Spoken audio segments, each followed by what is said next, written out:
and the officers have been charged. I'm a fully Yes. disclose.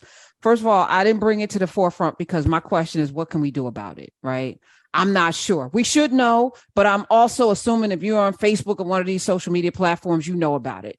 I don't want to spend 3 hours or 2 hours or 1 hour lamenting, a heinous, brutal crime at the hands and feet of Memphis police officers, because it to me is part of the problem with our police system. And here's what you need to know. I think the 4 officers are all Black.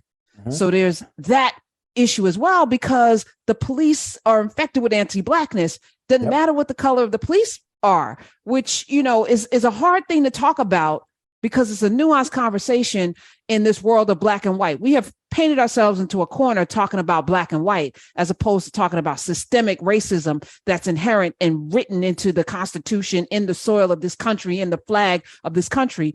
Every system is inherently anti-Black. Doesn't matter who's perpetuating or, working for the system. So how do we have this conversation about these 4 officers who I think they've been charged in the death of Tyree Nichols?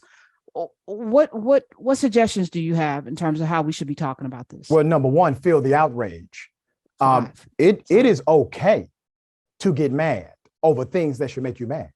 If you don't, that's the problem.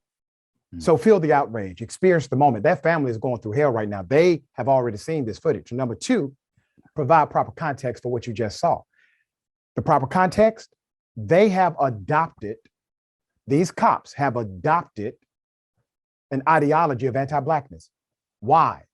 Because the system, as you just described, is already anti-Black. And it wasn't just that. They also believed that that blue uniform would have protected them because they are one of them, right? No, brother. It don't work like that for you, period.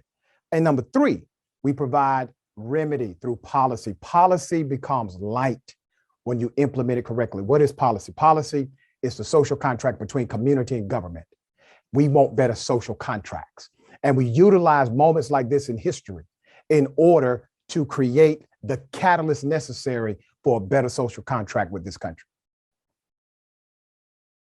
Are you optimistic? I mean, I was just talking to my class today. I started back teaching about, the whole abolish the police.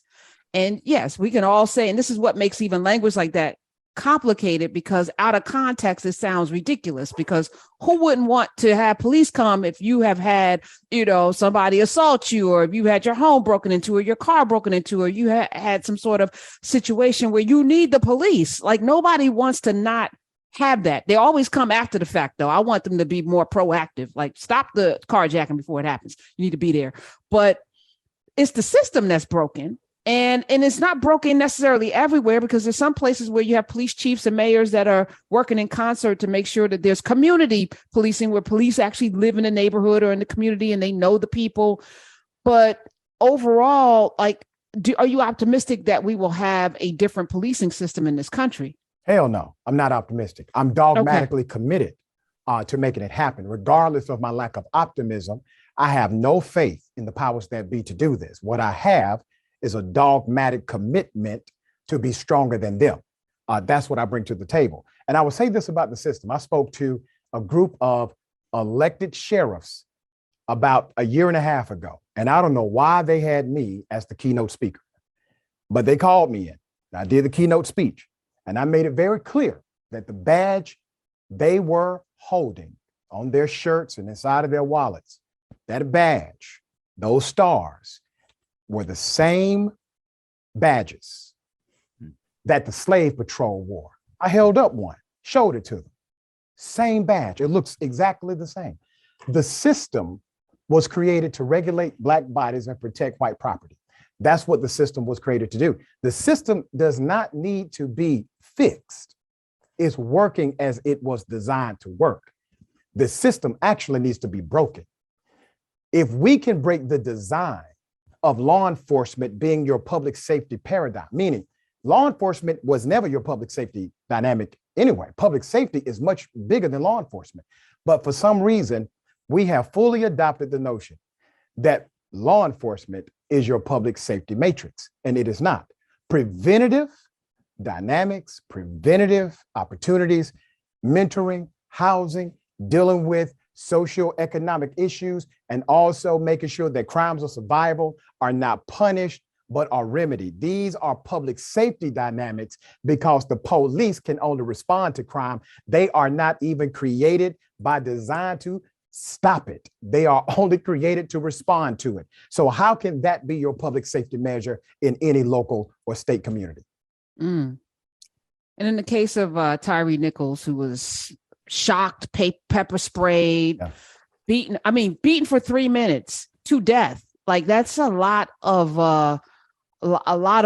violence. That's a lot of violence. It's a lot of violence on one slightly built man who was already subdued.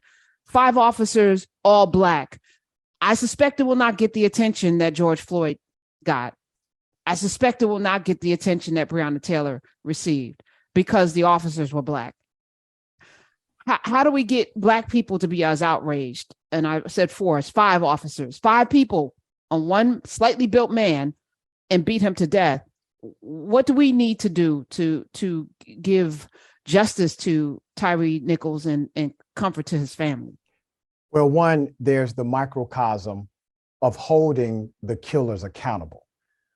And then 2, there's the macrocosm of making sure we utilize the moment to get a better policy, a better overall policy, better local policies. Out of the George Floyd murder, you did get better policies. You had an elimination of the no-knock search warrant, kind of. They ended up violating it, but it was on policy that they were not supposed to. Other movements similar happened in big cities, and people were generally paying more attention, which always is better for transparency. You just have to keep it going. I hate that it takes a tragedy to do this. And that's the part I wish we could work around and figure out how to get ahead of. But until that happens, we utilize moments like this to affect justice beyond. And I will continue to push the narrative of better social contracts, especially with Black communities in this country.